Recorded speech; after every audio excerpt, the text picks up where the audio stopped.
એક ઘરમાં માતા પિતા અને એક દીકરો, આ 3 જણા રહે.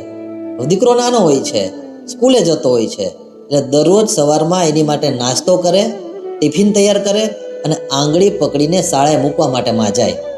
દીકરો 12 વાગે આવવાનો હોય ને તો માં આતુરતાથી રાહ જુએ અને આવ્યા પછી એને ગરમ ગરમ જમાડે.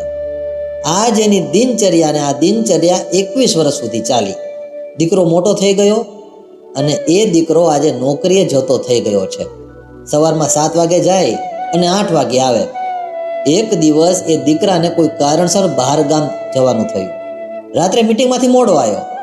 મોડા આવતા આવતા એને 1 વાગી ગયો. 1 વાગે ઘરની અંદર આવે છે ને તો ખુરશીમાં એની માં બેઠી હોય છે. દીકરો અચંબિત થઈ જાય છે કે માં તું હજી કેમ જાગે છે? તો માં કે બેટા, તું નો આવે ત્યાં સુધી મને શાંતિ કેમ મળે? તારું જમવાનું બાકી હશે નહીં? ચાલ, હું તને ગરમ ગરમ જમવાનું આપું છું. માએ રાત્રે 1 વાગે ગરમ ગરમ રોટલી ખવડાવી. ત્યારે દીકરો કહે છે કે માં તું આ ન કર, તારે એક તો દવા ચાલુ છે, તું આટલા 1 વાગ્યા સુધી કેમ જાગે છે?